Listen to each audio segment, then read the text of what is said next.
here, there. And if you don't have issue with it, we'll try to start it every day at 6:30 sharp. I'm sorry. I think I'm a little late today by 3 minutes. I normally try to be on time and we just start at 6:30, but today was a very special day because we had this big project with the Thane municipality in Mumbai, where we have been requested to create a forest in Sanjay Gandhi National Park, which is a very interesting opportunity for us. And I've just come back from their office, so my apology. Yes, I assume I've been forgiven already. Um, Thank you for joining us here. And this is a bit of a small piece of poem I usually start my workshop with. It's been something which has been very close to me. We have chats, and I love chats. And thank you for all the congratulations and all the forgiveness that have come through. Because normally we tend to have a lot of people in this workshop. I usually, it's easier to communicate. Like my chat screen is always open, and yeah, thanks a lot. And I can see what you guys are talking about. And if you have any questions throughout the workshop, that's your space to be, because it's just we have a lot of people on board. So I'll just say out my poem. Don't rush the little wild ramblers, wanderers, dawdlers, and dreamers.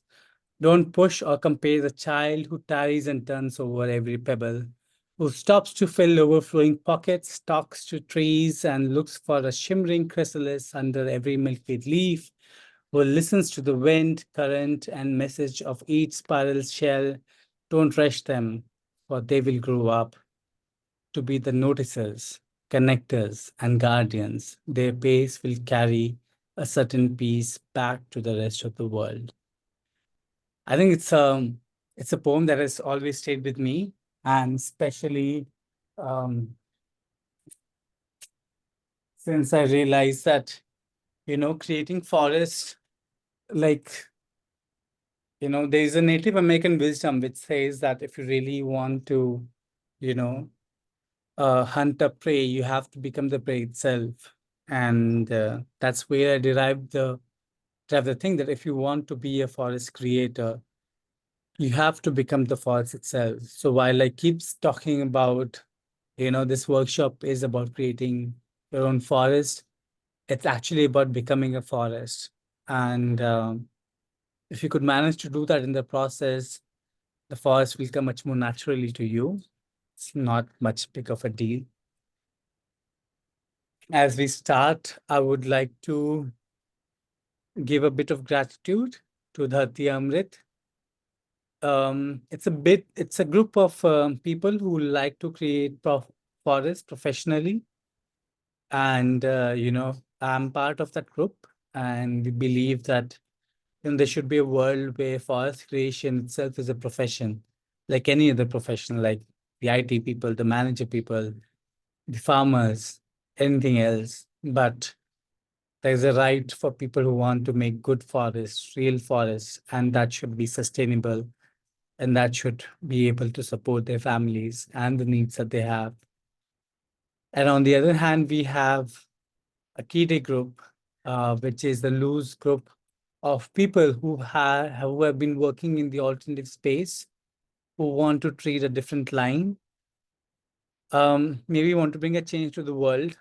Um, but we realize that we've always been working so so much in silos, and there's a need to belong, and that's where we all come together. And our group is called Kire. So if you're someone who feel that you don't really fit in the mainstream, and um, you would like to be part of the group, then just drop me a message. I hope you all have my number. I put it on the invitation. Just drop me a message talking about what you would like to do with the world, and I'll put in a word for you to be part of the group. It's fun too. Yeah. It's to do the things we really want to do. And we believe in learning, sharing, and creating. So, so while at Dharti Amrit, we are professional forest creators, we believe that the knowledge about the forest. Yeah, thank you so much, Lokesh.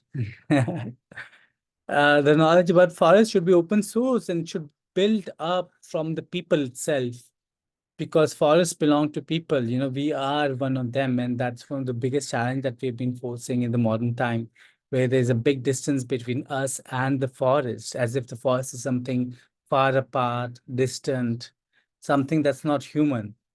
And one of our major endeavors is to bring it back to the people, bring forest back to the people.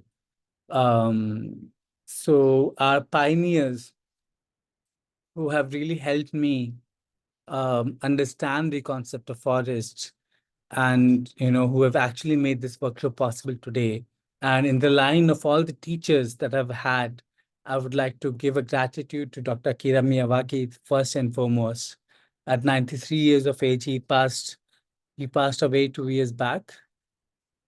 Um, and here's an amazing thing. He went to Germany and he met Dr. Reynold Tuxen, with who he collaborated on ways. So Dr. Reynold Tuxen has been working on what could have been the indigenous forest of any place, if the humans wouldn't have been there at all. And Dr. Miyawaki met him, for his work on the weeds of Japan. And he went to Germany and he worked with him. And they talked about and discussed at length. They did a lot of researches. And there's a concept of sacred forest in Japan, which Dr. Miyawaki used as a base of how a forest should be. Um, and mixing both this learning, he came up with his own method of forest creation to replicate the densest form of native forest in any given region. So my foremost gratitude goes to Dr. Kira Miyawaki. Though I've never talked to him directly, I've met some of his students and I've worked with them, and it's been very enlightening itself. Um, but I wish I could have talked to him, but now it's too late. My second gratitude goes to Sunny and Shubhendu from A Forest. So A Forest has been the pioneer company to bring about Dr. Miyawaki to the larger realm of people. Shubhendu was the one who actually worked under Dr. Miyawaki and learned the method and tried to adapt it to the Indian setting and make it into a profession. And Sunny has been leading a forest work for a long time, and he was my direct mentor who first introduced me to Miyawaki method and laid the basis of a lot of basic theory that I know about Dr. Miyawaki. The next gratitude goes to Alap and Shiva. Um, Alap has been an organization that started my journey in the forest back in 2016 when I was young and wild and hopeless. And Shiba had been a very strong guiding force in my life to really bring me back to the forest. Man Singh Bubu was an old man who had spent all his life working with the forest. He's a Gadwali by origin. Like Gadwali are people of Uttarakhand, the western side of Uttarakhand, around Dehradun. And he had moved to Kumaon, the eastern side of Uttarakhand. And he guided me in all my first forays into the forest, when I could not tell one tree apart from the other. I would patiently answer all my questions. He's also passed away, and it's just a lot of gratitude to him. Bombil, my partner, who has been with me in all this journey. We both work in Champawat together, while we do work with forests across the globe. We do a lot of work with youth in Uttarakhand, in the mountains. And she has been the main inspiration who got me started in offering a workshop, because she believed in a world where everybody should know what a forest really is. And without her, this wouldn't have been possible. So she assists me now also on these things. Big gratitude to Namrata and Anupama. You might not know them, but there was a time when I gave up on the forest where I thought that, oh my God, one can't really sustain themselves creating forest all their life. And I, that was to Bombay. Yeah, she just messaged a lot of love on chat. Um, but there was a time when I thought that I can't really do forest, I can't make a living out of forest, and I switched to learning web development, and both of them have been instrumental in pulling me back into the forest space and keeping me there. So thank you both of them. They both live in Bangalore, and they're both amazing people if you ever come across them. And last and foremost, Omkar ji from Dati Amrit. Dati Amrit is a platform which Omkar ji conceptualized about the forest creators coming together and doing amazing projects as a for-profit company. And this was very radical, and he did it against all odds with his own families, where they all wanted him to get a government job. He applied, he gave the entrance exam for the librarian, and he got it. He got a government job in that, but he rebelled again and stuck to planting forest. And then we both joined hands in 2019, and since then I've been working with them into making more and more forests possible. So that's a big line in gratitude, because I think forest creation comes, in my own personal belief, from a space of, it's a mentor and disciple relationship. And as a lot of you would know that this workshop is on gift culture, because, when a mentor works with a disciple, there is no transactional over there. It's up to them, and everybody has different capacity to pay financially, but everybody does have capacity to contribute beyond finance towards larger mission of making the forest come back to our life as people. And that's why this workshop, and every year that this is done, it would always be on gift culture. Um, and I thank you, all of these participants. Big gratitude for being here and giving me your space and your time so we could get the files together. Thank you. You can put it on the chat. You're welcome. It's okay. Yeah. I mean, that's your space. Most of you would be, yes, thank you. Most of you would be communicating with me on the chat. That's how workshops do online. I wish I could do it offline, but it can be very expensive. So I thought that it's better to do the to do the basic workshop at least on online, so you know where you stand, and if you're ready to invest and go ahead to the advanced step, you can take the next step. But yeah, but knowledge will be there. Thank you for all the welcome over there. So this is how it would be. So while it's from this Saturday to the next Sunday, so the day one is today, and day two is tomorrow. Then we have Monday off. When I say Monday off, that means Monday is assignment day where you're supposed to put in some assignments. Then there is the species day on Tuesday, then return of the species on Wednesday. Then you have 2 assignment days on Thursday and Friday. And on Saturday is the execution, and Sunday is the evaluation and monitoring. So I put this thing, I know it's still not enough, but it's enough to get you started on your first forest, wherever you would like to plant it. So that's what I think. Oops. Yeah. So every workshop starts with a question. And that's the question for you. What do you think is that? I would like to open it up to the chat box. Please put in your answer over there. And let the chat box roll. What do you think is that? home. Yes, it is. It's life. It's cola. Yes, it's coal. It's soil. It's life again.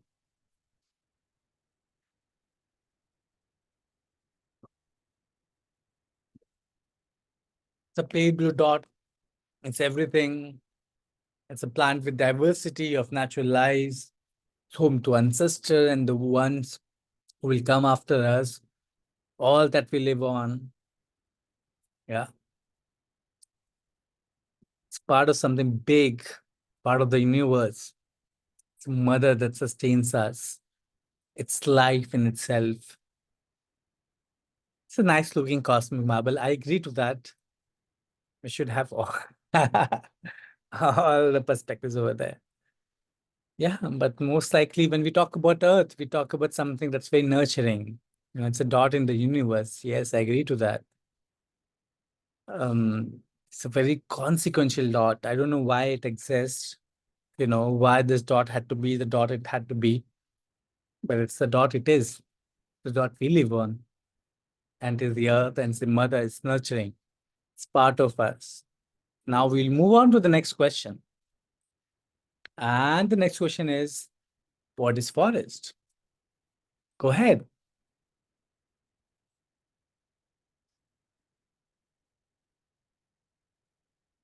It's a community. Yes. It's lover of earth. Oh my God, that's thanks, Chandrasekhar, as the best vision probably ever. Diversity, where different beings coexist and support each other. It's hair, veins, and hands of the earth. Yeah. Ecosystem, a big complex ecosystem. A forest is where everything is for rest. Yeah. Forest is Earth's child, heart of Earth. But it's one big beautiful being. It's a place full of plants. And it's very interesting because it's lungs of Earth. Because when we talked about Earth, it had a much more homey feeling around it. It's where we belong. It's what sustains us, what sustains life. But whenever we talk about forest, something out there, something different, you know. Forest is the life, what's the connection of Earth to everything else that lives on it? It's the bridge. It's the bridge. But, growing up in a civilization that we live in, the one who saves everyone lives. Thanks, Rohini. Um, it's it's always been something out there, something different from us, something apart from us, something where we don't belong. It's not home for some reason. It's not where we belong for some reason. But it's there. It's our lungs. It gives us oxygen. It sustains lives. It probably balances the ecosystem. It hosts a lot of animals, but those animals are not us. And that is one of the reason of this workshop is that to make a forest, you actually have to become the forest. And throughout the 6 days of workshop that we have, we will mostly learn how to become a forest. And once you become a forest, you will be able to make the best forest possible any which way you would like to. Could be the Miyawaki way, it could be the traditional way, but if you know, that will be great. So yeah,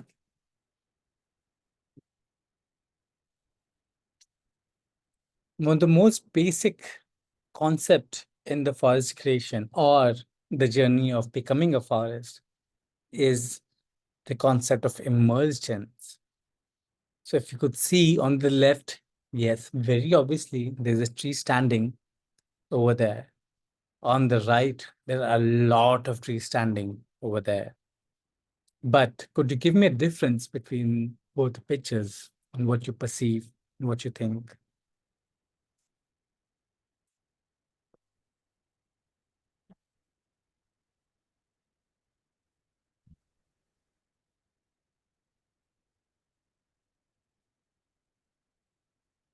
What's the big difference between the left and the right?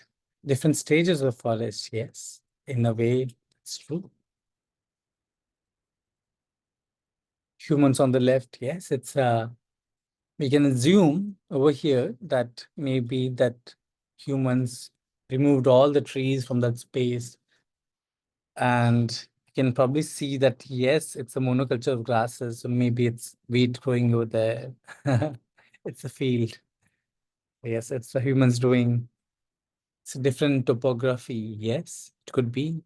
It's the plains on the left and the mountains on the right. It's farm in the forest. It's the different ecosystems. Left is life we choose, we want, and right is the life we need. But living in the city, I think we need left also. We can't all grow our own food. I'm really bad at it.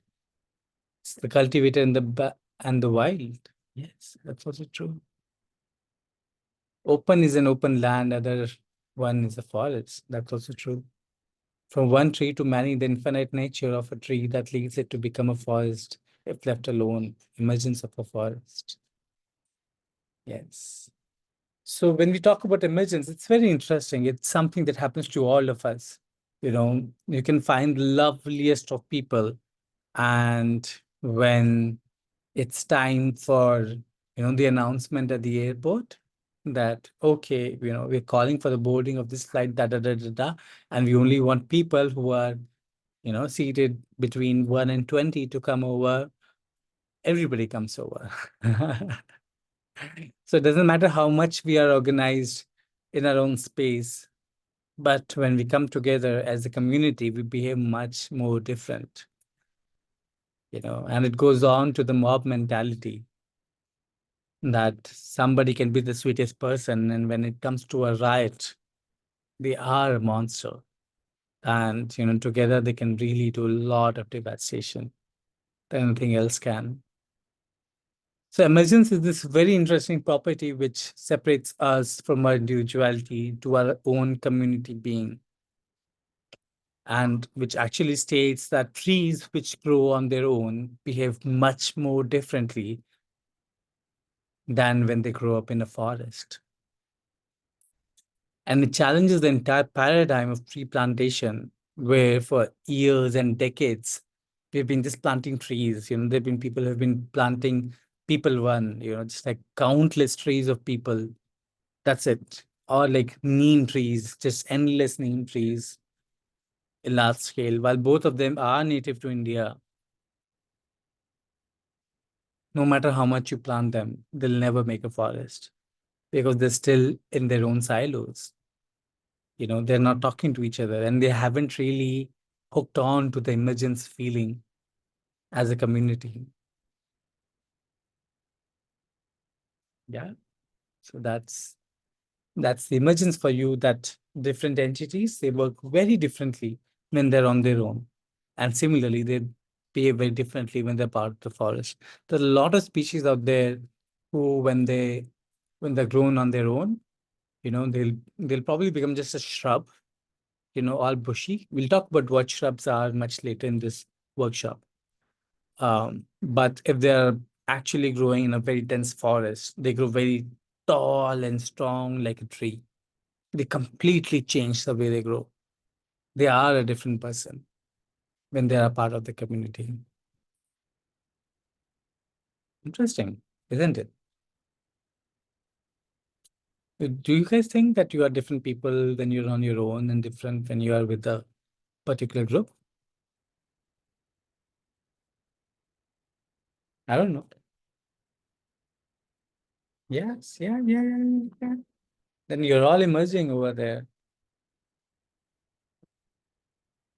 Nice to see that. Yeah, thank you. So yes, so it's very interesting.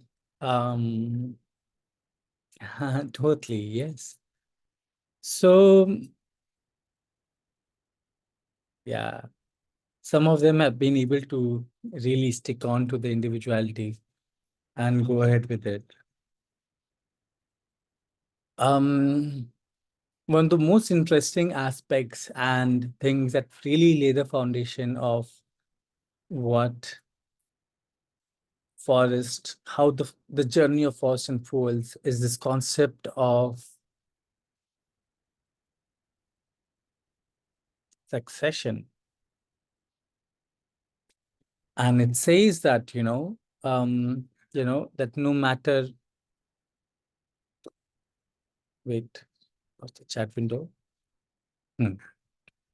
That no matter what area it is, no matter where you are, the stages will go through a series of succession, series of changes.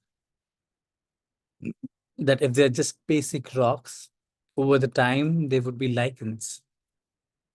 Lichens are these interesting entities. They're all almost plants. They're a mix of algae and fungi. So algae is something you see growing in the sea quite often, and fungi is like the source where the mushroom comes from, the fungus that we get on our food. And if there's just bare rock in the world and nothing else at all, you know, these rocks will start breaking down because these lichens have been formed on top of them. You must have seen them. They're just like very flaky things that are on top of rocks, especially these rocks which are against sunlight, because that ensures that the moisture stays with them much more longer than anywhere else. Yes?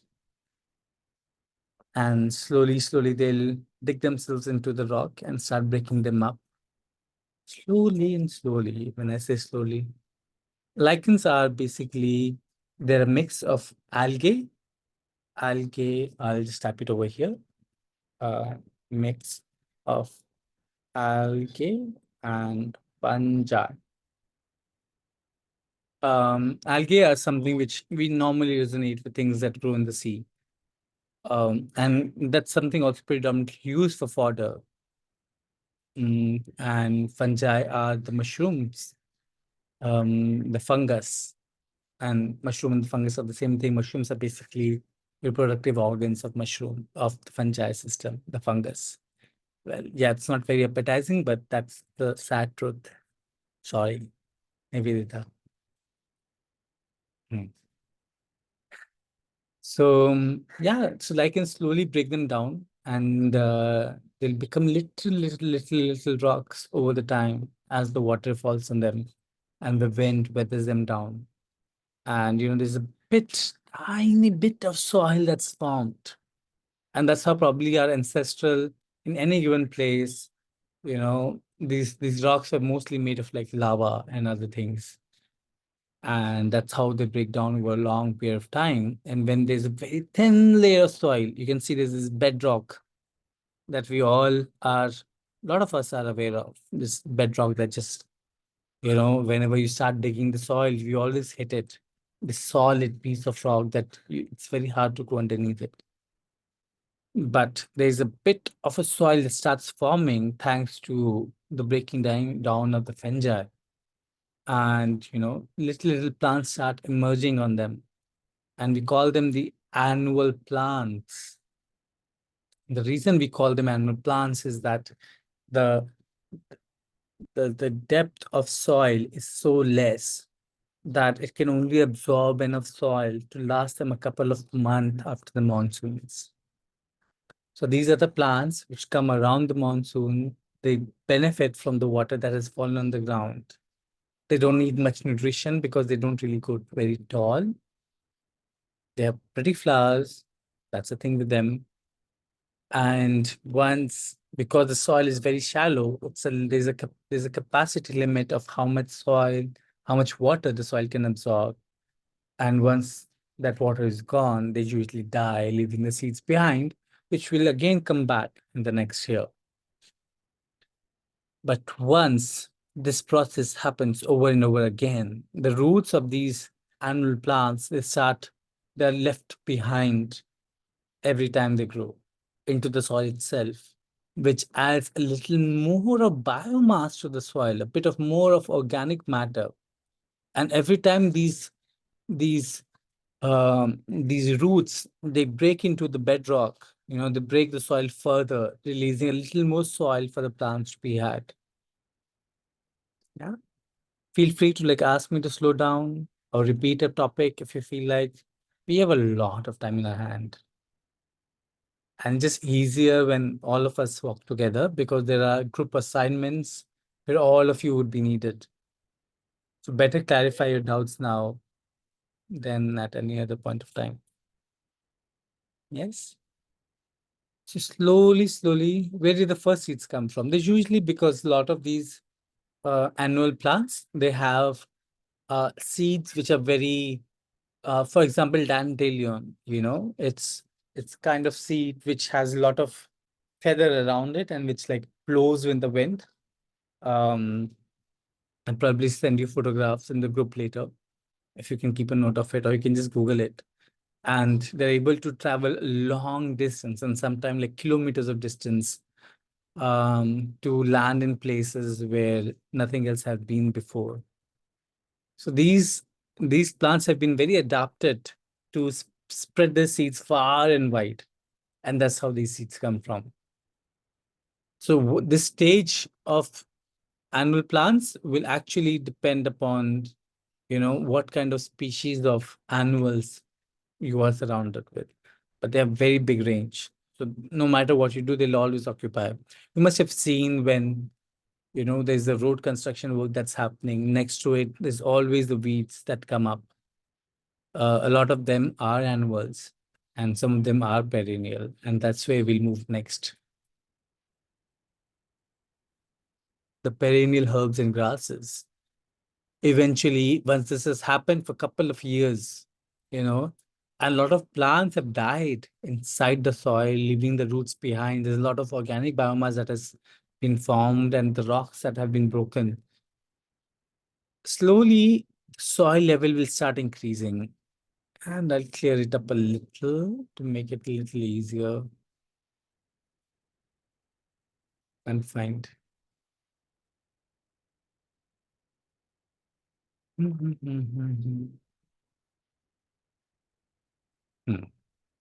Yeah, you'll see that, the level of soil has increased a bit. This has happened so this stage happens over like hundreds of years, huh? It's not very easy. And this stage probably happens over like again 100 of years, but then this one happens, within 50 years. And and slowly there's enough soil to be able to retain more moisture and to be able to sustain a little more complicated plants, where it's usually the perennial herbs and the grasses that start growing. And that's something that you'll notice again every time a soil is disturbed, and that's something which has been really haggling. If any of you are farmers, you'll notice that every time you till your soil, you know there are weeds which just come up so fast and you have no idea where they've come up from. And they're basically the stage. Weeds are nature's way of healing itself and anchoring the soil. I know it's trouble for the farmers because the current farming system that we subscribe to are certainly like to an extent artificial. Essential, I'll agree to that. Important, yes. Needed, yes. But still artificial, and that's okay. And that's why weeds have been the first one to come up over here. Yeah. And slowly, over a couple of years, these are things that just like last throughout the time. And when they start growing and dying and growing and dying over a couple of 10 years, for example, they start adding on to the biomass of the soil. The depth starts increasing over the time and provides space for more mature life forms of the plants like shrubs. How much of nutrients do weeds take up from the soil? Honestly, not much. It's just that if the weeds have taken up all the nutrients and not left behind much for the crops, and if you're a farmer, that actually means that there's a big lack of nutrients in the soil itself, if the weeds have been able to compete. But it's very also interesting that, a lot of weeds have the capacity, for their own survival, they restrict the growth of other plants, which damages a lot of the farming system. Yeah, lantana is a weed. It's a massive weed problem across India and in a lot of places in the earth. Yes, there are a lot of weeds now. Now, Gliricidia, which started as a farming revolution, is now considered a weed in a lot of places. So yeah, too bad. It's considered invasive at least. So slowly, slowly, your shrubs will start forming over here. These are one of the first mature life forms to come up in any forest system. Do you guys know what a shrub is? Would you like to share?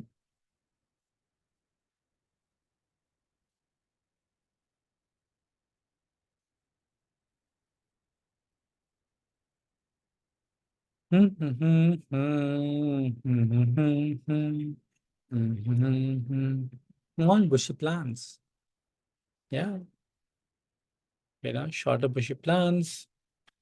The things that, they're not like a tree. Like, if you see a tree, it usually has a trunk. It has a central trunk, which is very predominant. Shrubs don't have it. It has like a lot of multiple stems. And it's just a very different way of adapting to evolution. That, if after all this thing, if a shrub is growing in this area, mhm, mhm. So if shrub is growing in this area, that means there were no existing plants over here, like no big plants over here in the first place. And that means there's an abundance of sun over there. And that also means that possibly that it's very open for herbivores.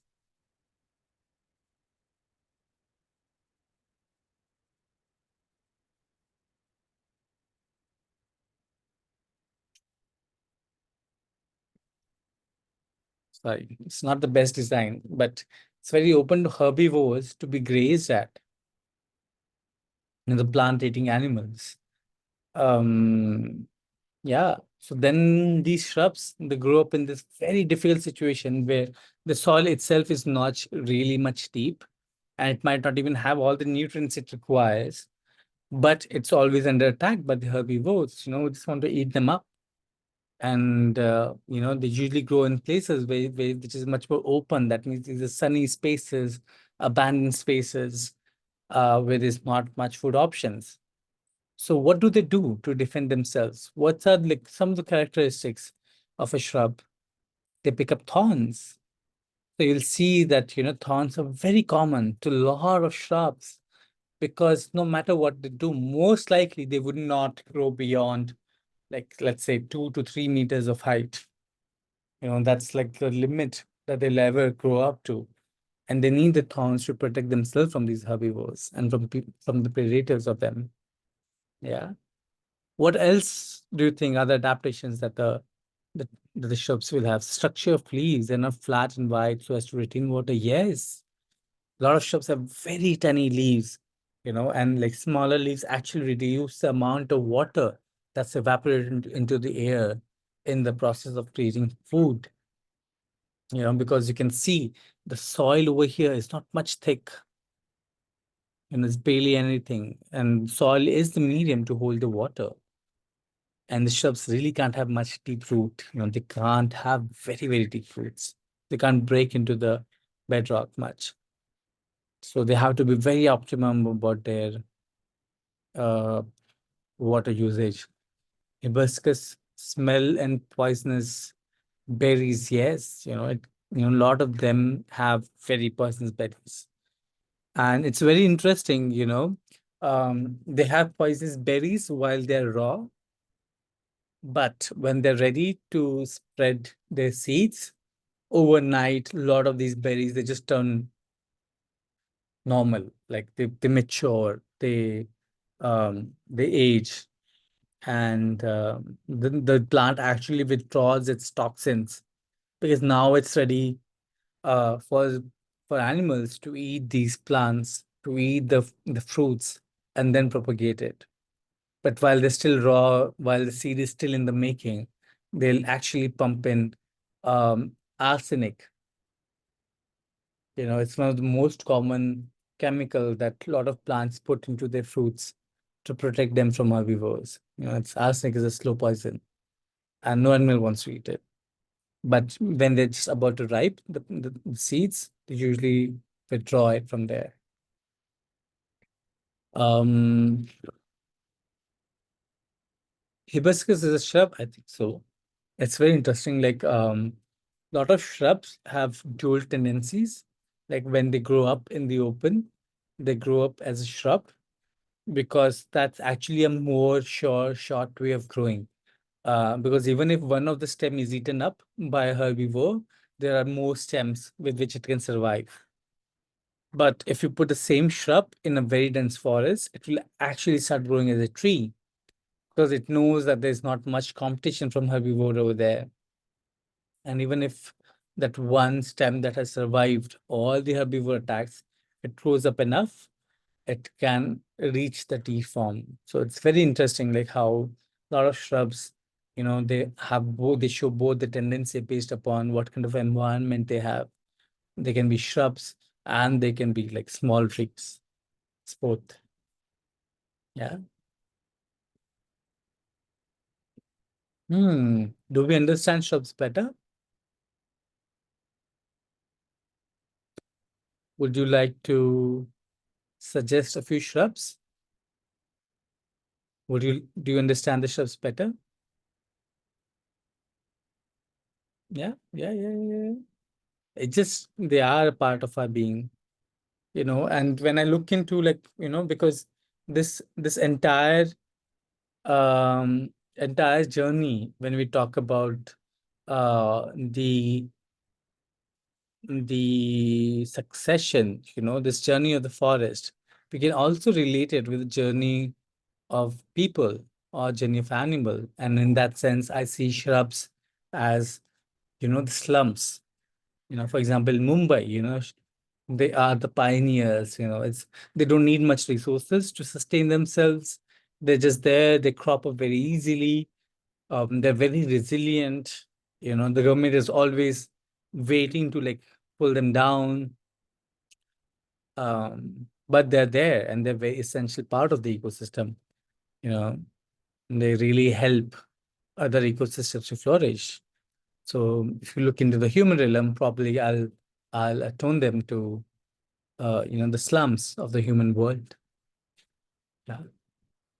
And once these shrubs have taken over, interestingly, a lot of these shrubs are nitrogen fixing. And the reason being is that, you know, it's still the soil is in its formative stage. It hasn't established itself properly. And there might be a big lack of nitrogen in the soil itself. So they're like, we don't care, you know, we'll make our own nitrogen. And they get into a symbiotic relationship with bacteria to create their own nitrogen, which they need for survival. Nitrogen is something which is very common and it's part of all of us. Our DNA is made of nitrogen predominantly. Our amino acids are made of nitrogen. It's a very essential building block of any life form, along with carbon. So yeah, so they're like, oh yeah, we know. And nitrogen is also very volatile. You know, it's very easy for nitrogen to like evaporate into the air and be lost. So most of the soil you'll come across, if a very dense forest is not on top of it, it will be low in nitrogen. And that's something which our current farming paradigm has been struggling with. And that's where urea comes for. You know, urea is an artificial form of ammonia, you know, which may, given the right circumstance, convert into you know, NH4 plus and nitrogen, which which the plants can absorb. Oh, can I repeat about hibiscus in tree and shrub? It's just that a lot of species of shrubs, they grow very differently when they are growing in the open. They grow as shrub. But if you put the same plant in middle of a dense forest, where there's a lot of competition for the forest, for the sunlight, but less competition from the herbivores. Because if there's a lot of sunlight, means that there are not enough trees around, or there's not enough green around. That means the herbivores are the dominant characteristics that they want to protect themselves from. So they'll behave like a shrub. But if the same species grow in the forest, they'll behave more like a tree, because the competition from the threat from the herbivores is not that strong, because there's enough greenery around for them to eat from, and they are okay with, putting up, um, one primary branch, which then grows up. So it's very interesting. Like, you must have seen rows in a lot of the gardens, and rows exhibit a very similar property, that sometimes it grows as a tree when the circumstances are right, and sometimes it grows as a shrub when you plant it in the open. So I've seen like rose trees growing up like 4 meters tall, and they're amazing, very beautiful. Tulsi, I would put it more as a herb, and herb actually come into this category of succession, which is much more earlier on. Um, and not as a shrub. Shrubs are much more dominant, have much longer lifespan. They are there to stay, and they're there to grow. And if over the piece of time, there are enough shade that comes around them, enough greenery comes around them, a shrub will convert itself into a tree. So they are the beginning of the intermediate stage. Yeah. Mm.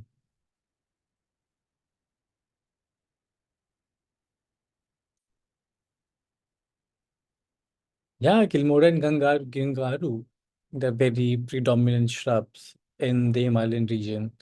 And you'll probably see more Hisalu, you'll see Makol, you'll see so many of them. So they have their own place, and you'll see them much more, in places which are exposed to sunlight, compared to dense forest. So if you have a dense forest, you'll see them more growing in the fringes. That's how they are. Do herbs have Buddhism? Most likely not.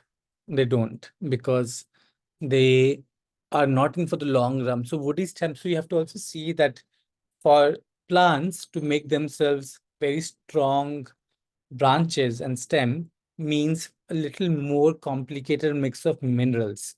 Like, if you only have access to carbon and nitrogen, which is quite in abundant, they'll be able to fill their tissues with water and be able to grow as a herb.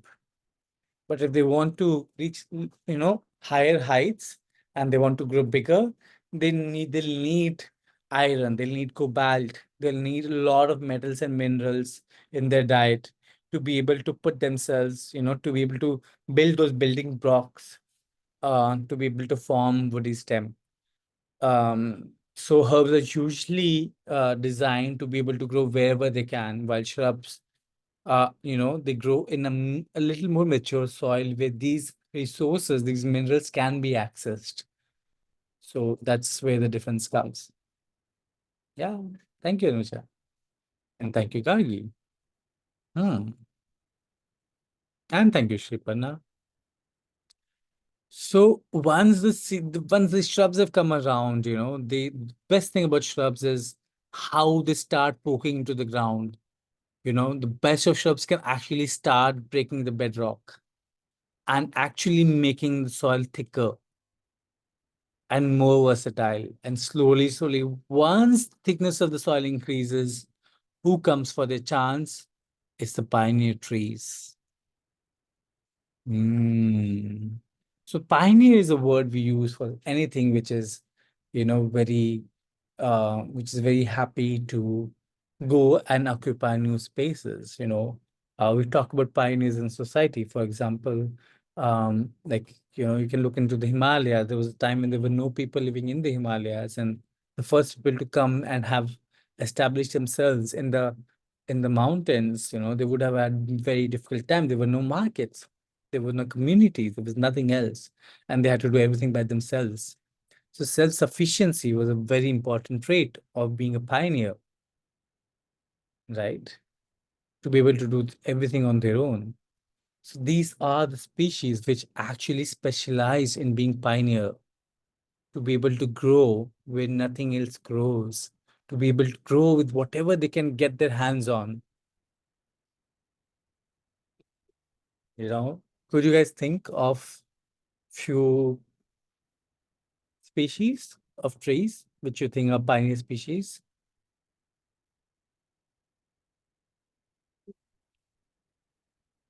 Yeah, I'll come back to you, Satna, after this answer.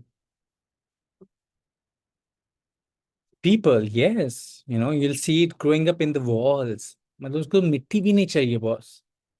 उसको मतलब पत्थर की दीवार में भी कहीं छोटा सा गैप हो जाए, it will start growing up over there. It doesn't even need soil. It doesn't even need base. It can even start growing on top of a branch of an existing tree. Like, if a bird goes and eats seeds of fruit of the people tree and shits itself on a branch of another tree, people will actually grow over there it also. So that's a very interesting trait of pioneer. Banyan, yes. Banyan is also a pioneer. It can just grow. It doesn't need much. Cactus is also pioneer. In places with hardly any soil, there's hardly any water, it will happily grow. It will be very self-sufficient. It will try to manage its own water system. It will try to manage its own nutrient system. Akanta, Akanta, I think it's the arc. It's a shrub. It's a shrub which is much more beloved. It's very dear to Lord Shiva.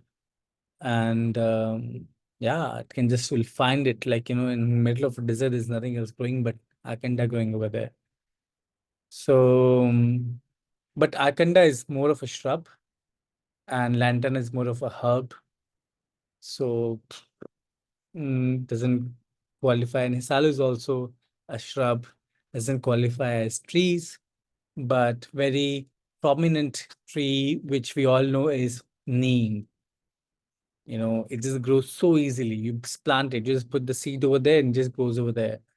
So it could be neem, it could be burger, it could be people, it could be karanj, if you're aware of it.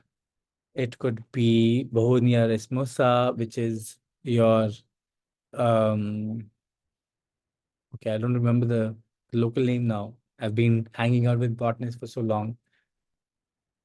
Yeah, it's more likely to be a species that you find on the forest edges, because these are the species which have adapted themselves to harsh environments. And usually harsh environments are there where there's no existing forest. That means there's abundance of sun. So there's a lot of sun. So we always call pioneer species by another name, which is shade intolerant trees. That's something you'll see over here. Shade intolerant trees, because they love growing in the sun. They need sun. They're like, कुछ मत दो खाने को, मेरे को बस सूरज दे दो भाई, मेरे को एनर्जी बनाना है, मुझे बढ़ना है. And if you ever chop up their wood, their wood usually burns very quickly, because they have themselves grown very quickly. They don't have much more substance inside them. They're very fast growing, and so does the wood, starts growing very fast.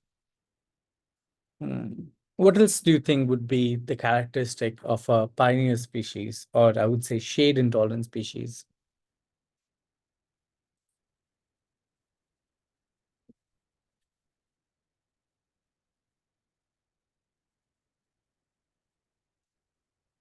Come up, come up.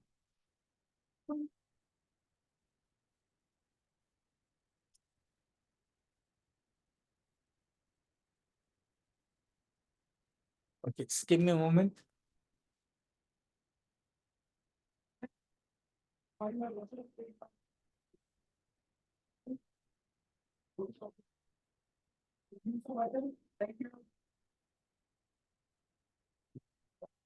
Oh, sorry, I had to go get some water. Um, doesn't retain soil moisture. Yes, it doesn't, because these pioneer species, they're very short-lived. They don't They're not looking to establish a community. They're not here for the long run. And if you would look into the human settlements, places where people are just there because they got transferred, they don't take up the ownership of the land like people who have been born there and been brought up there. So they don't really care about the land. So they don't contribute towards much. I mean, not as much as the other species. They don't really contribute much towards retaining the soil moisture because they're just like, हाँ, अपना काम हो गया, बस निकलो. You make fruits and you move ahead. And yeah, so pine in the mountains, if there are Himalayan people over here. Thank you, Mama. That's my mother-in-law. Hi. Yes. True. So they have large trunks, deep roots, wide canopies. Well, not necessarily. That's a common trait between a lot of other species also.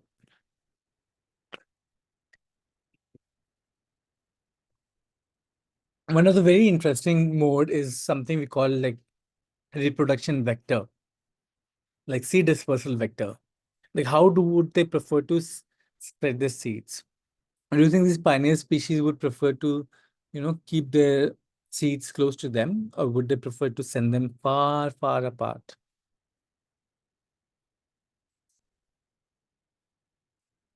Far apart.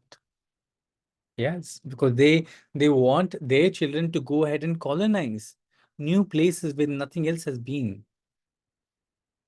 Yeah.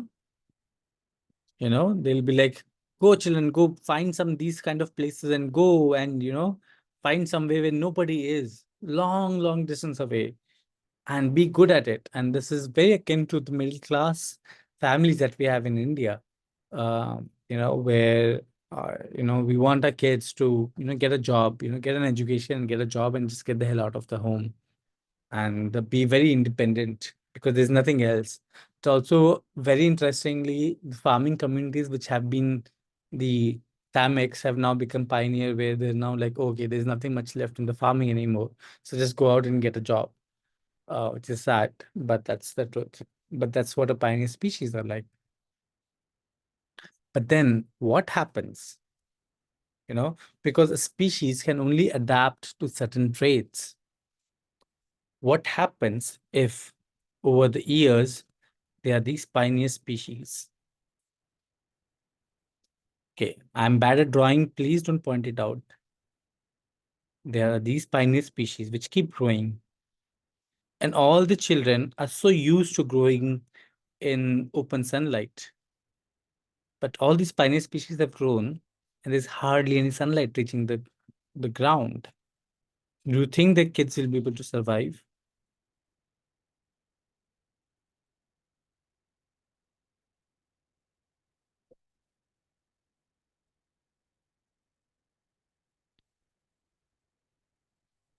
No, they need open space to grow. That means over 50 years, if you just imagine that all the pioneer species, all the neems and the peoples of the world are growing over here, and eventually it becomes so dense, you know that their own kids are not able to survive in that place. What kind of kids would win the race?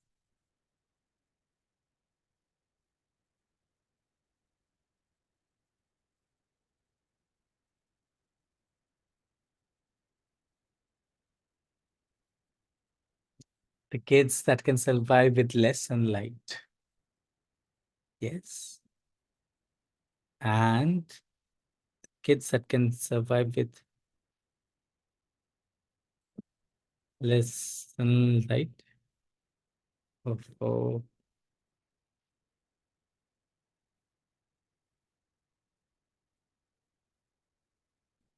I just love drawing. Sorry, yeah. I'm spending time here.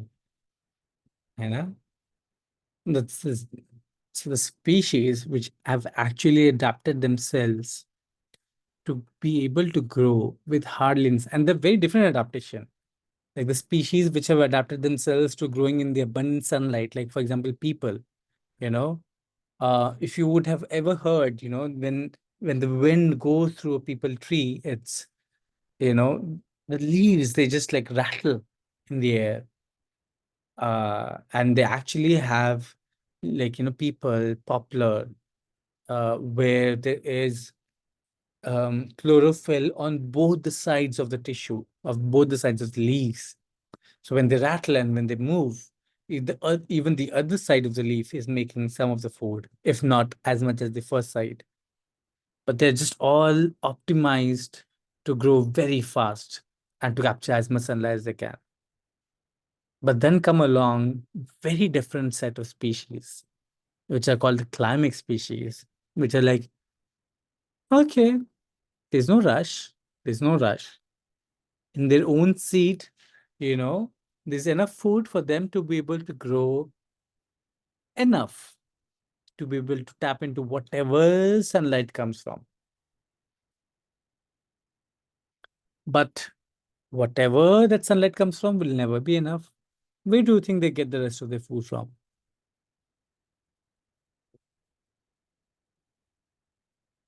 Soil, yeah, soil gets you mineral, but energy comes from the sun. And if it's very, very, very crowded, the canopy, where will the energy come from? Roots of pioneer trees? Well, the pioneers are like completely into themselves. They have a very big ego. They'll never share. Mm-mm. Come on, think of it. When you were kids and you could not eat, where did you get your food from?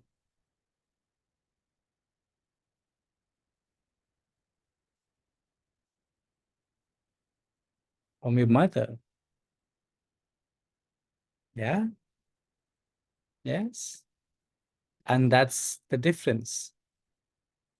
While pioneers send their kids far, far away, a climax tree always drop its seeds as close to itself as possible. So when they finally sprout, she could look after them and feed them with the energy it's able to capitalize, right? If it's sunlight is falling everywhere, and this big old climax mother, the mother tree, is able to harness some of that food. It sends a big chunk of food to its own kids. So they could grow even when there's not much sunlight. And pioneer species can't do that. They're geared towards expanding and growing wherever they can.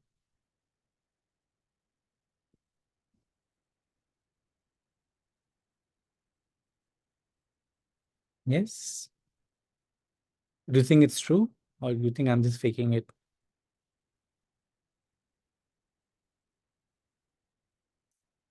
I don't know. Can be. It is the way.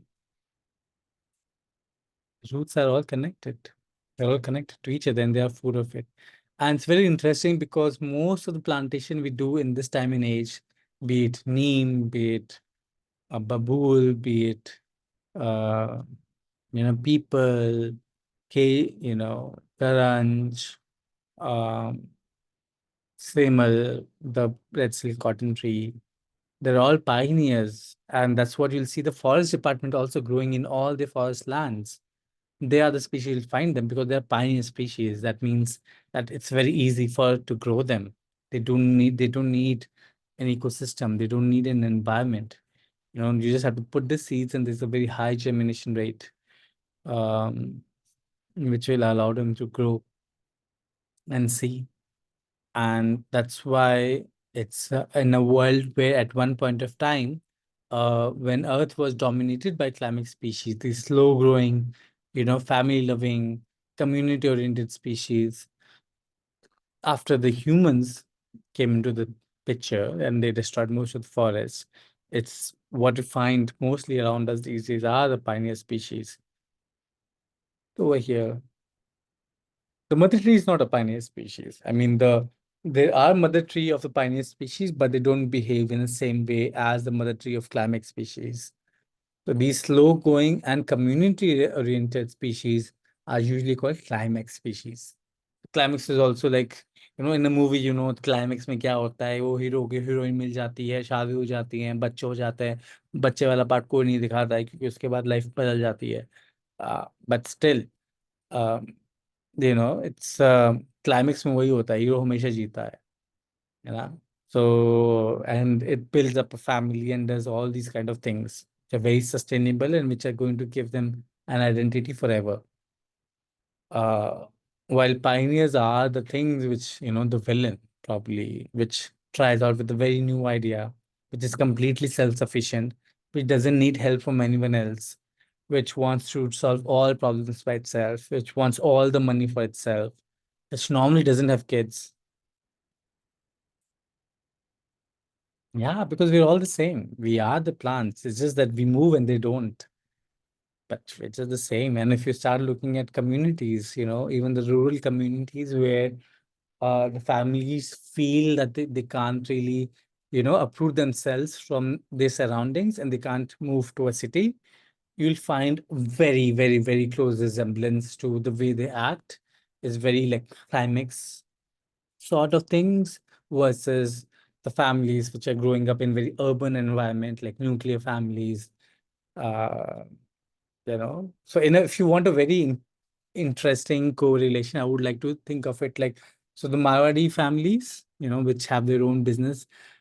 Personally, I feel they're very interesting community. I'm not a big fan. I have my reasons. Mm. Marwadi families are they help support businesses. They have their own lending agreement between their own family members. They always support their own family members, even if they're starting a new business somewhere far away. They don't need banks.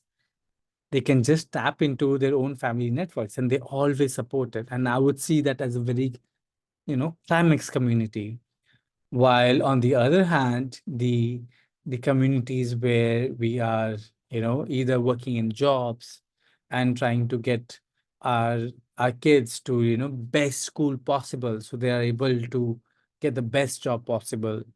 And, there's no asset to the family, is where I would see the primary family, like, pioneer family emerging over there. And just way of different way of looking at the world. Yeah, but it's everywhere. So a lot of you might not be familiar with what really are these climax species, but we'll get to know them in our journey over the next few days of the workshop.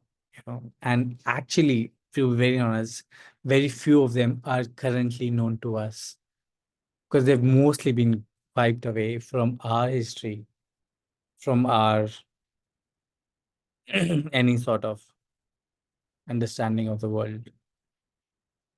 Yeah. These are the shade tolerant species. They're very happy to grow in their own shades. They're supported by their mothers. They are, helped by their communities. What else do you think would be characteristic of these shade tolerant species, or we say the climax community?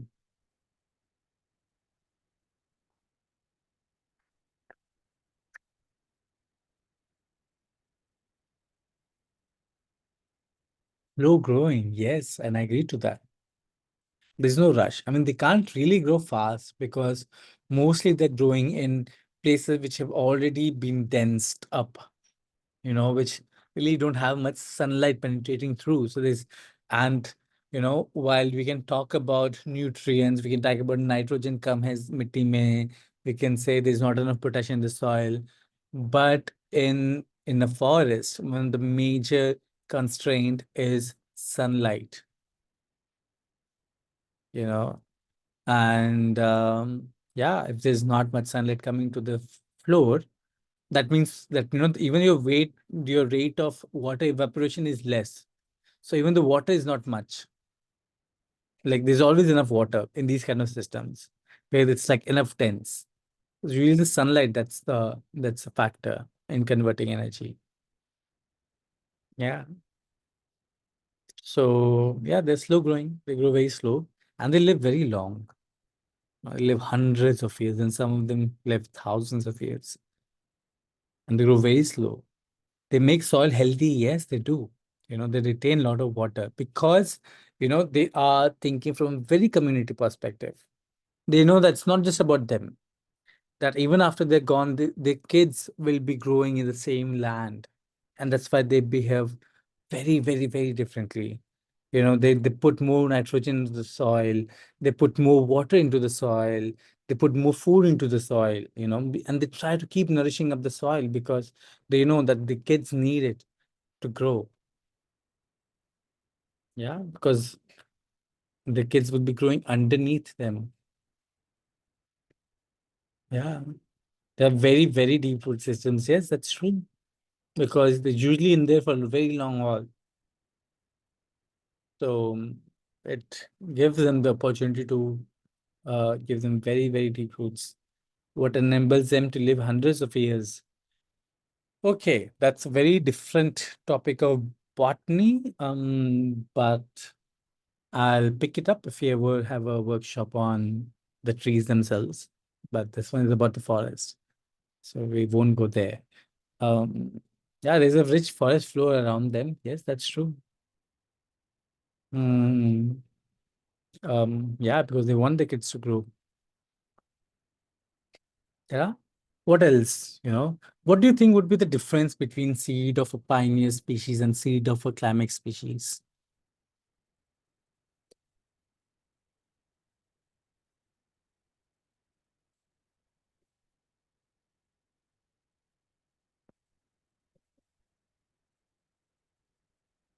Climax species seeds will have longer dormancy period. Hmm.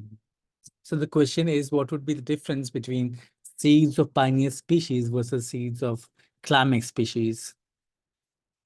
Right? So one of the things that have come with is climax species will have longer dormancy period, and that's actually true because all the seeds, they fall apart almost at the same time. And the way they work is that they're very complicated trigger mechanism that, so if a tree drops, let's say like 1,000 seeds, and all of them grow at different time, like, okay, let's say like 100 seeds mature in a day, then there's a very high likelihood of them being devoured by the herbivores. But if all 1,000 trees, you know, who send out their 1,000 seeds, do it all at the same time, and all those 10,000 trees and thousands of trees, seeds, they all sprout at the same time, there's a limit of how much herbivores can eat. So, so there are very tricky mechanisms which are there inside the seeds of pioneer of the climax species, where they all, like if like itna sunlight raha, itna temperature raha, and then all the things come into place, all of these seeds which have fallen from all the different trees will all grow, open up at the same time and start growing. So even if the herbivores get half of them, there's a very high chance of half of them surviving and, growing up to be big old trees at one day. They're dense seeds with hard shells, and that's true because they are the dense seeds. It's actually they're also very heavy seeds because if this on top is the soil and this little one is the seed, so this is one seed, and this is a okay, fine, forget it. If this is a small seed and this is a very big seed, which of the seed will have the most food inside it? This one, the big one. And this will have a very small store of food inside it. And this will have a medium store of food inside it, right? So what will happen is that when this tree sprouts up, even if there's no sunlight available, it has enough energy inside it to be able to keep growing and put lot of leaves around it, even when nothing else is there. Well, this small seed, which does not have any food in it, when it sprouts up, it needs to find the sunlight very immediately. While this medium one is like somewhere in the middle. So that's how you'll see that the seeds or weeds are very small.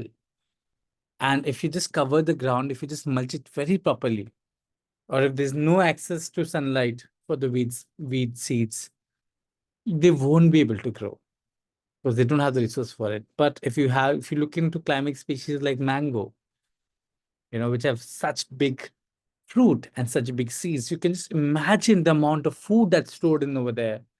And that no matter how much dense the forest is over there, it will slowly keep growing because there's just so much food inside it. For people who live in the mountains, it's um it's oak, which has this very thick, dense seed and the kernel, which falls. And they don't need other people. They don't need birds. A lot of these climax species don't like tap into the birds because they want the kids to be close to them.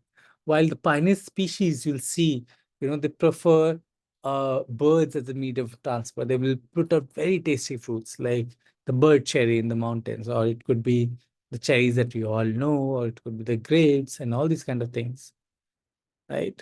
So because they want birds to come and eat and go shit like 100 kilometers, like 100 meters away from them, far, far away. So the kids are not going around them and annoying them. Design like berries can be eaten, pooped out far away. Exactly. There's seeds like Antara, which is a huge and heavy seed, will be eaten by the mammals mostly and not birds. And that's why mango is eaten a lot by the mammals and not birds. So that gives you a very interesting differentiation between the climbing species because they're very okay for their seeds to just keep dropping niche. And I'll clear up, tip a little more. They're very okay with their seeds just dropping down. They don't need birds for it and growing wherever they are. And very interestingly, like at the most, they would be okay with like wild boars and other ground animals eating them because every time they try to eat them, they'll put their snout to the ground, which will push, like even if they eat half of them, it will push the other half of the seeds much deeper into the ground where things are still moist and where they'll be preserved till it's the right time for them to germinate. Hmm. Do we understand pioneer and climax now?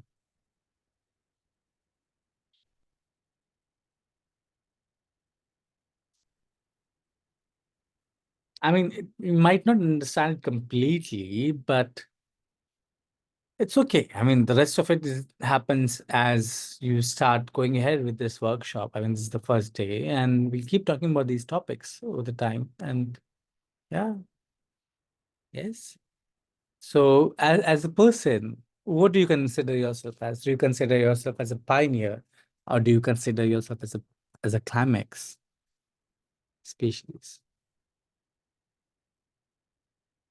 That's an easy answer to give. We have a pioneer here.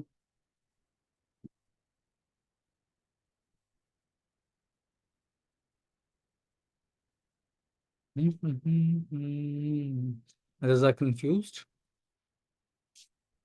Well, that happens to the best of us.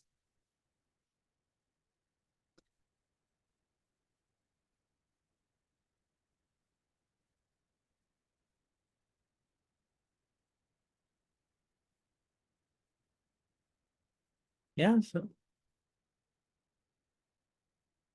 yeah, somebody feels like a shrub. No kids to drop. Shrubs also have kids, by the way. Huh? Sorry to put it up there. But they have berries. A lot of shrubs have berries. And very interestingly, they quickly come up and they start putting out their berries within 1 year of formation. So they can be eaten and taken far, far away. While a lot of pioneer trees, they grow their first fruit of within the second year and third year. While a lot of climax species, they start growing their fruit after at least 5, 6, 7, and sometimes like 40, 50 years. Yeah. So we have climax, and then we have people who want to be climax, and then we have shrubs and we have pioneer. So you'll have to see that, the concepts are very different and it's very interesting. So you know, while a lot of shrubs are pioneer, they're actually shrubs which are also climax shrubs. They're shrubs which grow in very dense forest. So shrubs and trees, the difference is that the shrubs are the ones which have like multiple branches coming out of them, and trees are the ones which have very like one single thick trunk that hosts them. And pioneer and climax are two different things, and there can be pioneer shrubs and climax shrubs, and there can be pioneer trees and climax trees. Mhm. Yeah, you'll get to hang on it. Don't worry. So most likely, the environment and the situation that we face in this current generation is not of the primary succession, but of the secondary succession. Is that there was an existing forest, and that forest, for some reason, was destroyed. You know, most likely it was human intervention in this current time and age.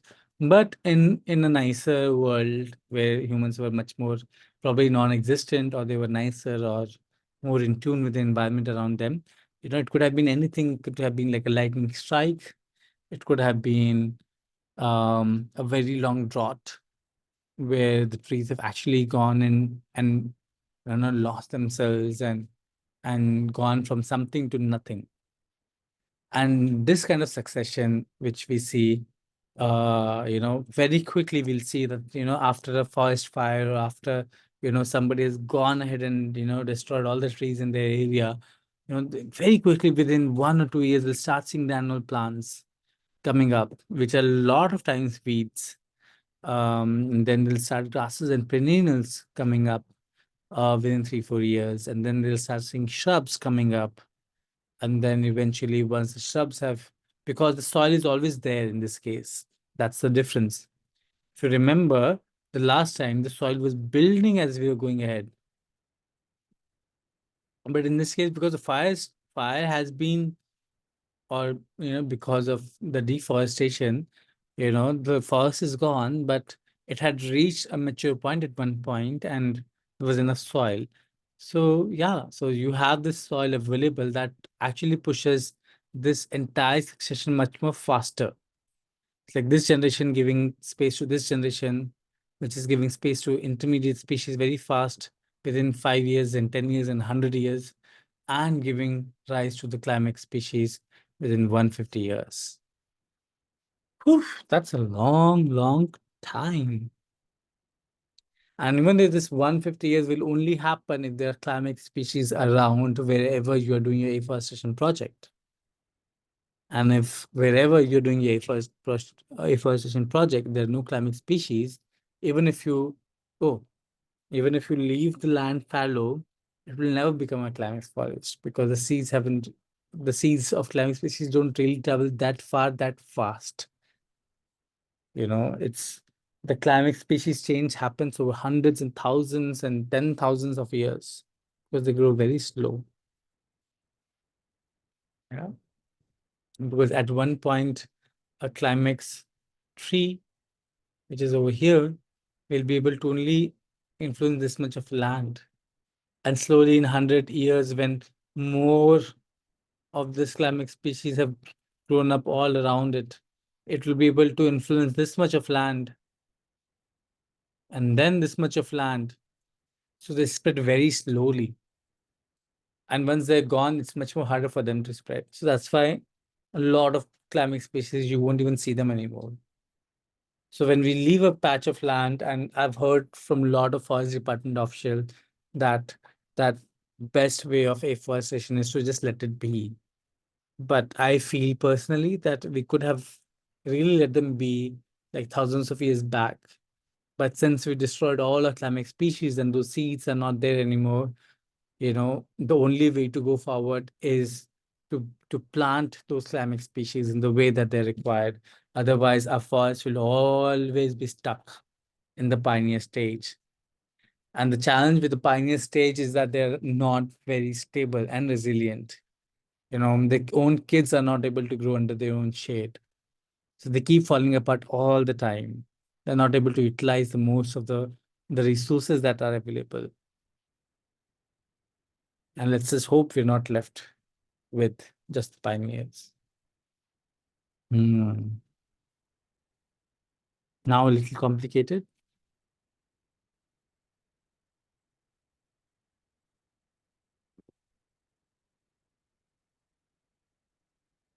Do you guys need a break? You think it's been too much? A lot of things being shared at one point. We've been sitting here for an hour and a half. It's a long time.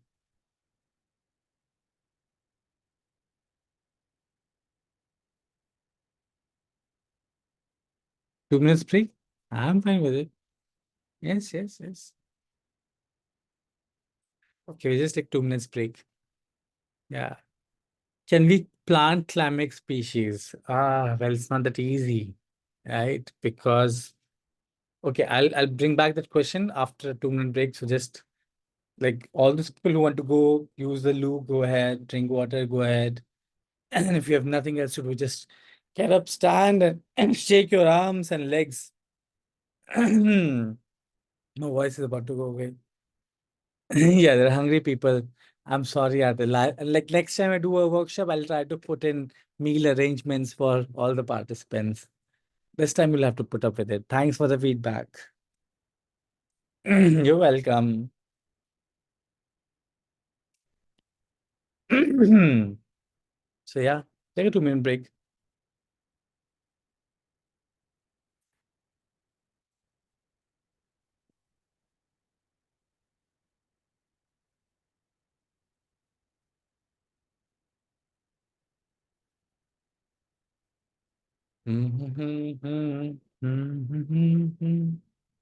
मेरा गाना है पुराना hello hello का तराना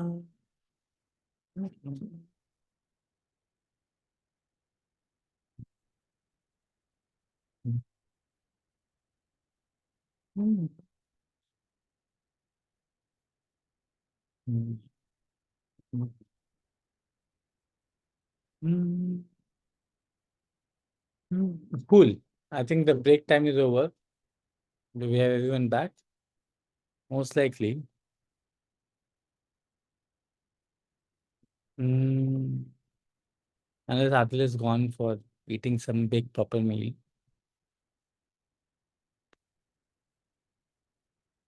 Yes. Cool. Okay, back. Yeah. So yes, can we bring the species back? So you would have seen one of the very interesting property of the climax species is that they only come in after a particular level of development has happened, both with the soil, and with the ecosystem out there. So one of the challenge is that when we plant climax species, uh, when we plant them, they die. And they die for a couple of reasons, because one thing that they have really adapted themselves for growing in shade in places where there's an established ecosystem, where there is already enough resources. But, when we just go out and plant them in like random places where the soil is not up to the level, where that succession, which has happened over hundreds of years in this case, these successions haven't happened, where there's not like much shrubs and other things established. Um, in those cases, it's these climax species usually die.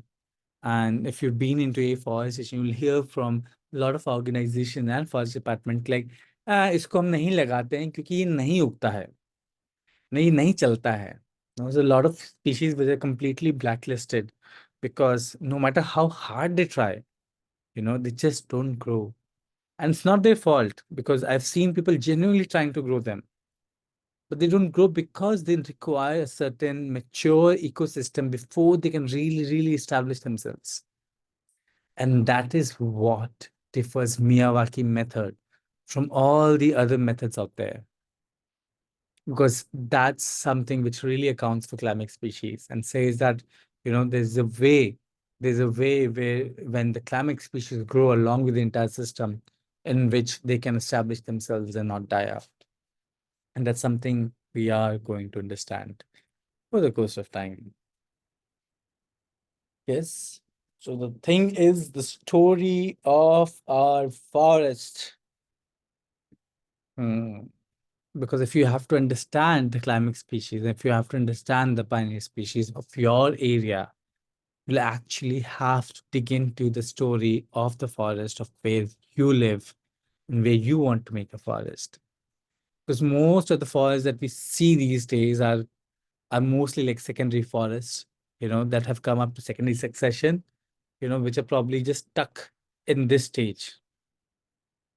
In Mumbai, I spent the entire day in Sanjay Gandhi Park today, and I just could see a lot of pioneer species over there.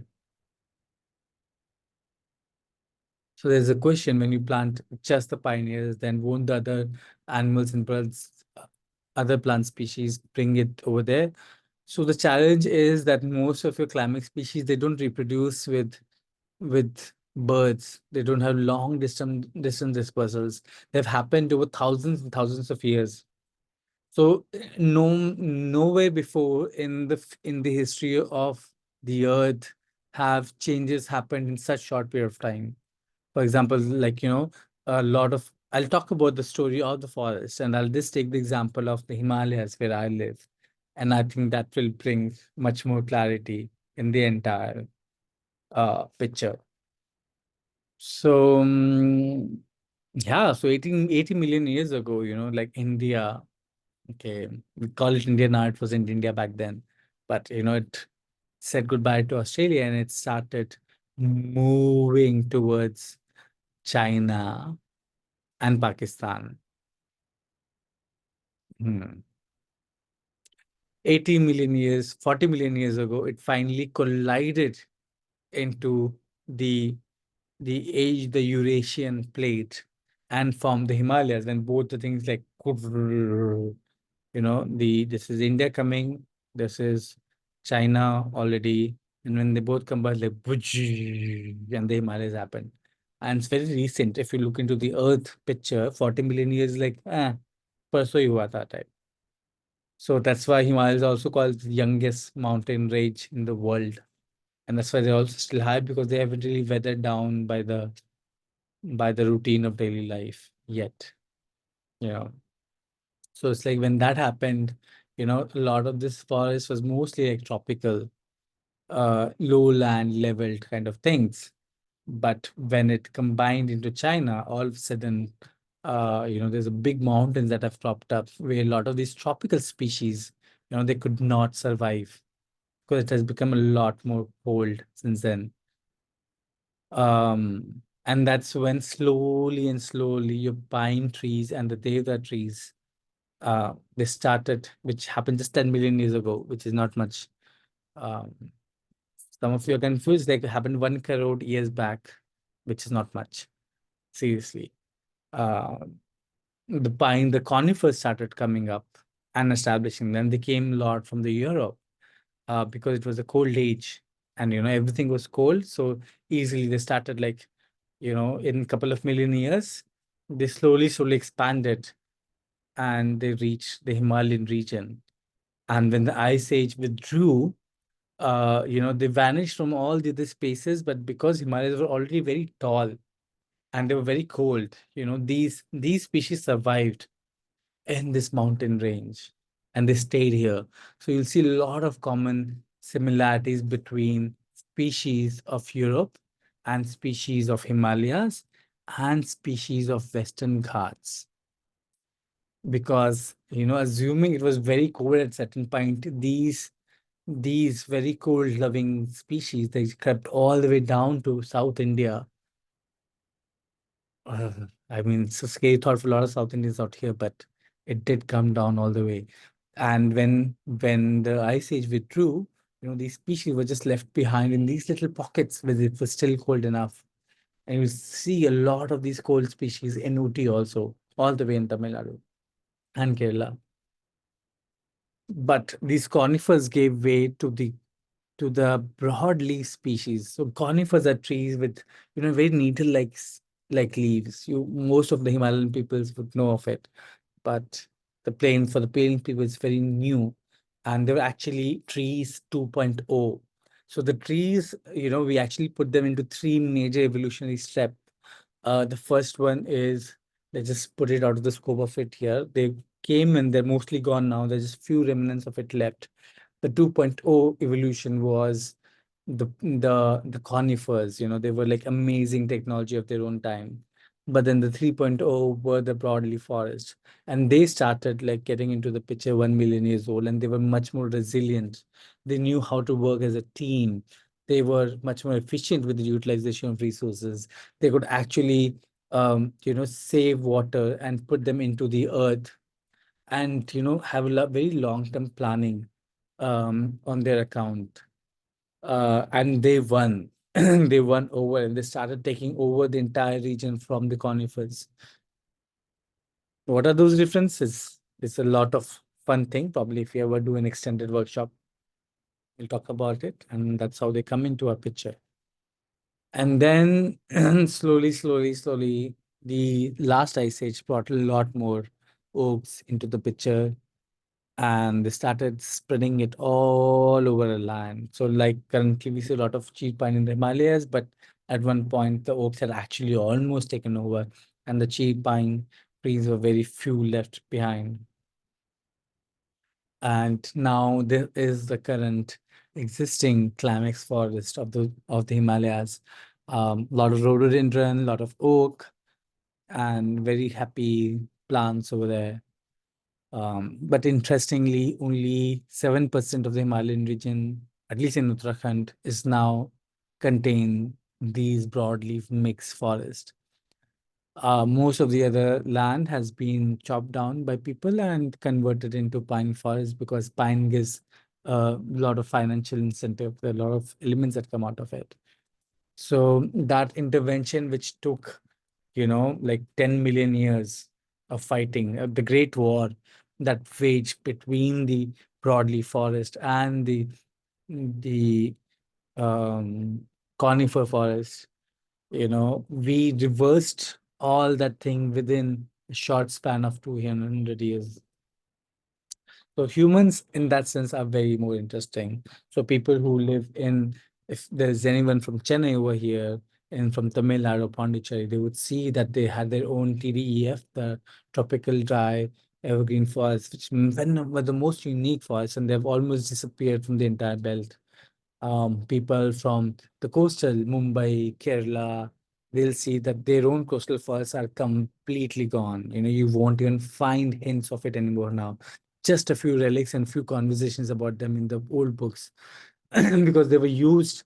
A lot of those trees, which were very prominent along the coast, were used for shipbuilding industry, and that actually fueled the growth of the Indian merchants back between the phase of 1400 to 1600. And that's where most of them have actually disappeared, and it's very hard to find them now. So yeah, wherever you are, those climbing species are almost gone. And in Uttarakhand also, they're slowly disappearing, and I hope they stay. So yeah, that was my Himalayan story of the forest. Did you like it?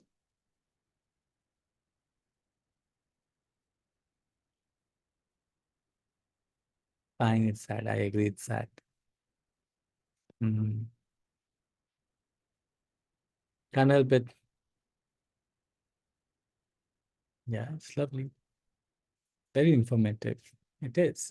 And thus, I would encourage all of you that in the course of your workshop, and by the next Sunday when it happens, to come up with your own story of your forest, wherever you are, you know, and put it in terms of, you can put it in terms of presentation, or you can put it in terms of text, or you can put it in terms of however you feel like, and share it with the group. I think it will really, really help you. And that's always the first step as a forest creator.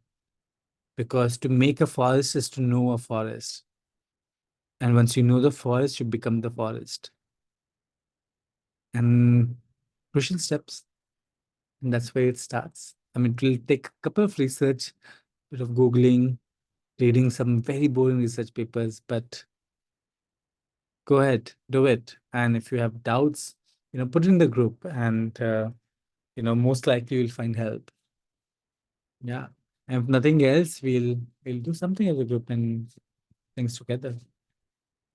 Yes. Hmm. Very nice.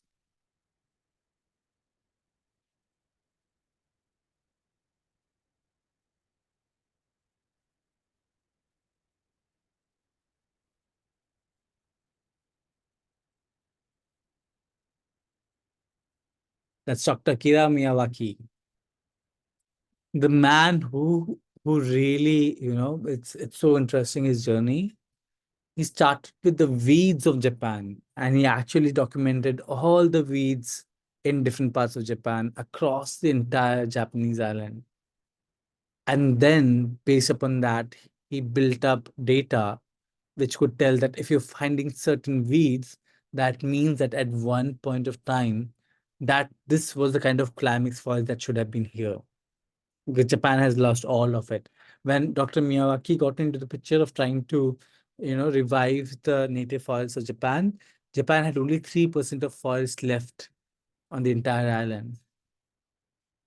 And since then, he worked on trying to, document the entire stages, and build a journey of the forest for all the different parts of Japan and has come up with incredible document for it.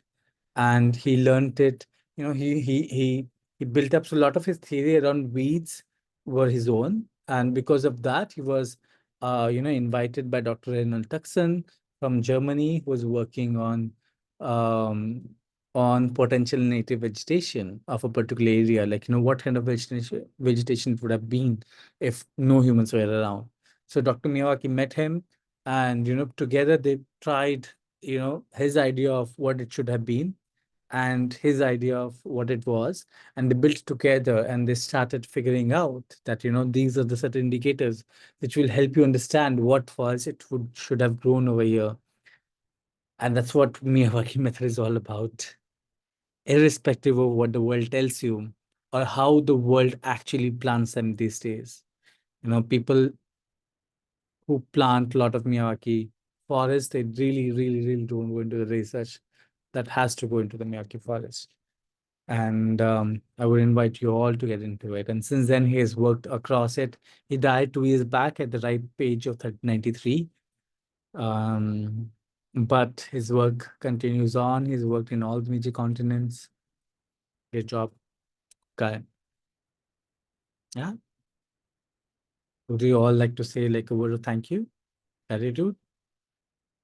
Up to you, personal. Just saying.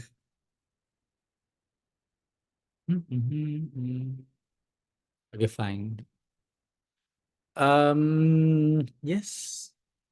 Moving on.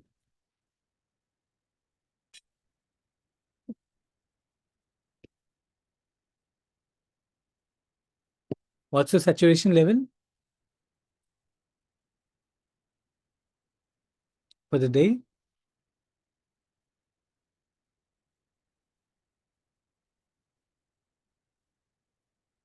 All good. Can go on. Because I can like put a stop to it today because I think we talked about a lot of things and can go to later, right? Because then I would like to rather talk about your first assignment that I want you guys to do and take your time on that. Because this definition of Miyawaki method actually goes in a lot of details of things.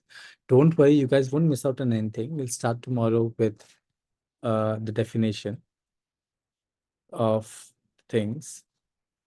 But let me just show you. It's like my first forest that I ever planted in the Himalayas. Yeah, that's Mansingh Boo. Remember, I put him on the gratitude page. An old man who guided me into my first forest journey. This is a 1-year-old forest next to him, and he taught me a lot. This is how we plant. This is how Miyawaki forestation usually looks like. Though we have capped on the density. No, we'll get there. Don't worry. But before the first assignment is my first forest. I'm just being a show off here, but thinking like a lot of gratitude to Dancing Lubu for that. Yeah. Nice, no? Yeah, it was also the first Miyawaki forest in the Himalayan region. So that's another thing under our belt.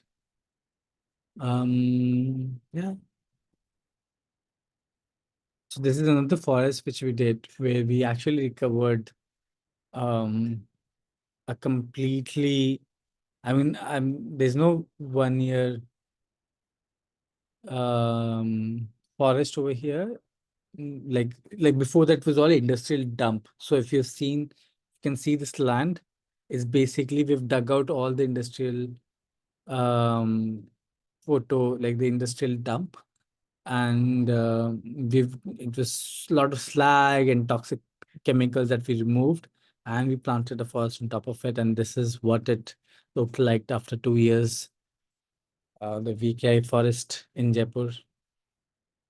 It's in Jaipur, VKI. If you ever go to Jaipur, you guys can just drop me a message and I'll share. Mm, very pretty. Okay, the assignments. Woohoo! Yes. So we'll sit and we'll discuss a bit of the assignment. The two assignments. One is the Mandal exercise, and I'll send you the assignment in much more detail in the WhatsApp group that you're all part of. Um, Mandal exercise is this fun space where, just give me a moment. Hmm.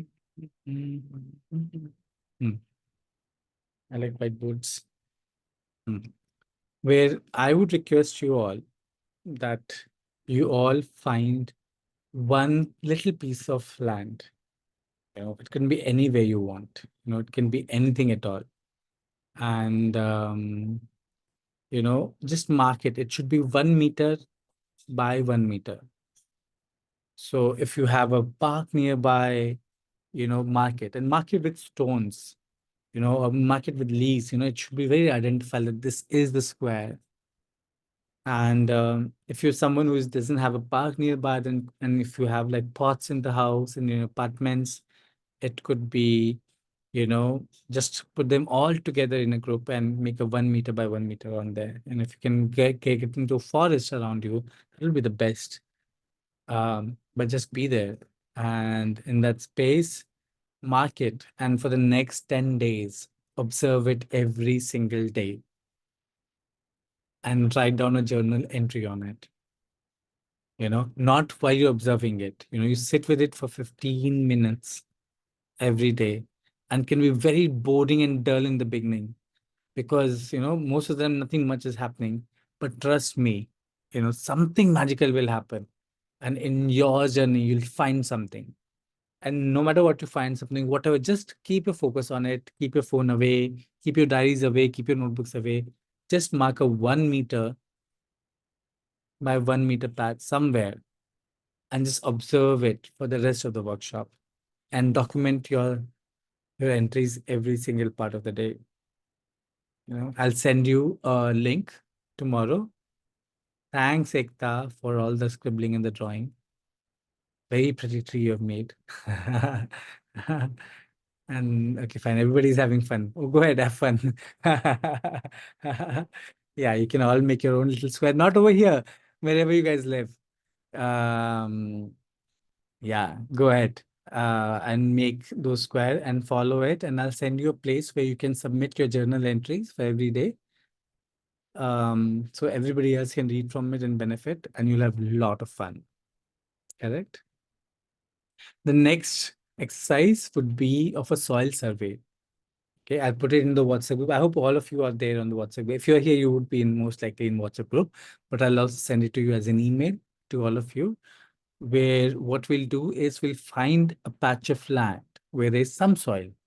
And it could either be soil in your pot, it could be soil in your garden, it could be soil in the forest. You just pick a bit of the forest, like a handful of soil, and you clear up all the big stones or roots from it till it's just the soil that's left. And then you put little water, make a little ball, and you make a ribbon out of it. And based upon like how they like, and then once you make a ball, you try to squeeze it like a toothpaste, and try to see how long, it's almost like a competition, how long your soil can form a ribbon without breaking apart. And it will vary for all different kind of soil. I'll send you those instruction in the group, how to do those things, very with videos, with YouTube videos, with instruction in written. For people who love to read, they can read the things. For the people who love to watch, they can watch the thing. But do it for some soil somewhere, and will give you a very deep understanding of the texture of the soil. Because while the world talks about nitrogen, carbon in the soil, potassium in the soil, it's the texture. It's the texture of the soil that really determines its quality, right? And do you guys think you can do it by tomorrow evening? If I send you this is not much, you probably can step out early in the morning and do it tomorrow morning. You guys think you can do that? Yes. It would really help if you can do that, because tomorrow is the session on soil. We will talk in detail about how the soil affects the forest, how the soil works with the forest. And if you would have done this little simple exercise that I'm going to share with you, you will be able to actually understand a lot of things that we're going to talk about tomorrow.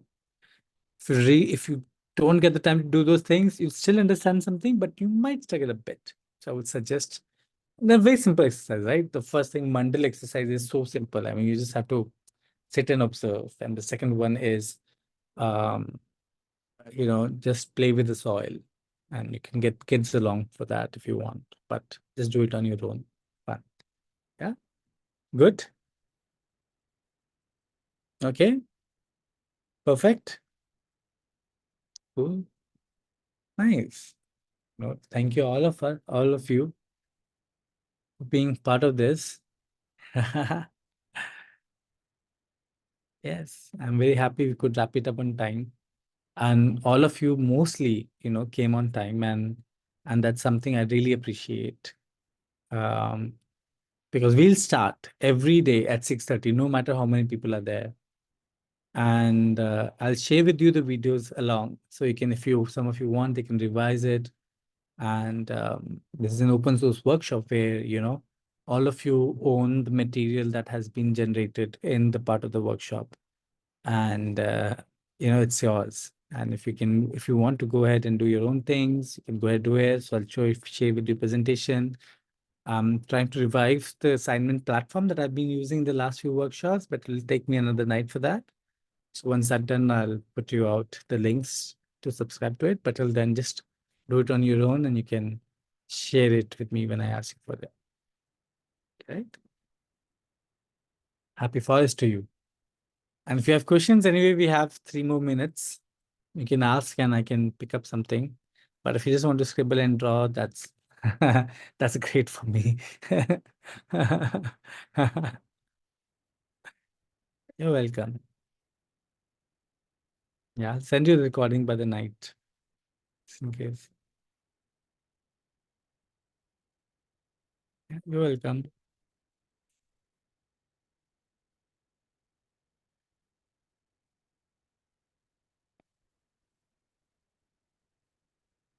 Nivedita, thank you, Prashant. Thank you, Sadhna. Thank you, Shipana. Thank you, Ramakant. Thank you, Anuja. Thank you, Nick. Thank you, Rima. Thank you, Sadhna. Thank you, Anaya. Ananya. Bye-bye. Yes. See you guys tomorrow, and better come with assignments done. I made you guys promise that you guys would do all your assignments. So please put it up to it. And if anybody is not on WhatsApp group, you can just like put me a mail and I'll send you all the assignment and the kind of details via mail. That's okay. Like I wasn't on WhatsApp for the longest time, and I totally accept it and I agree with it if that's your choice to stay away from it. Yeah.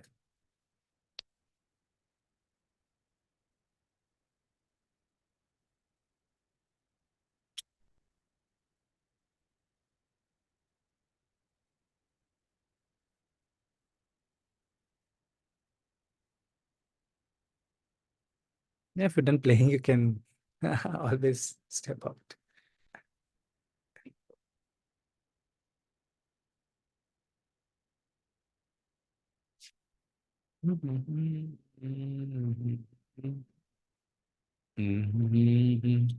Katarana, mera gana hai purana. Bye, guys. I would love to close this the session, but everybody's having just so much fun drawing. So like, okay, fine.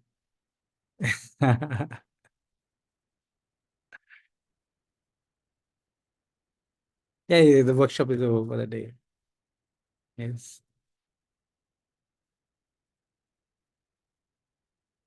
No more secrets will be shared. There won't be any one-on-one conversation that anybody's left out from. So no FOMOs, please. But I'll still stay back till the last one of you is here. That's just me.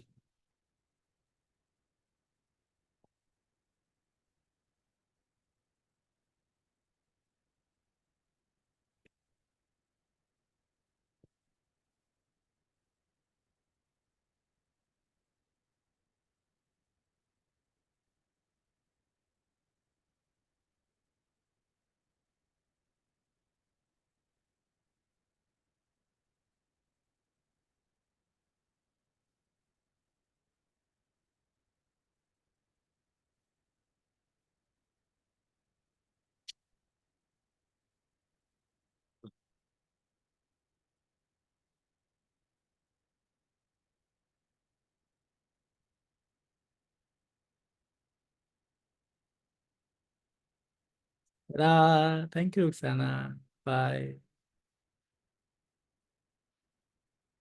मेरा गाना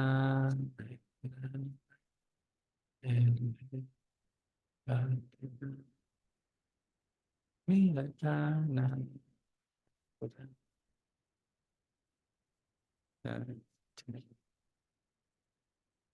Bye guys, I'm closing it now.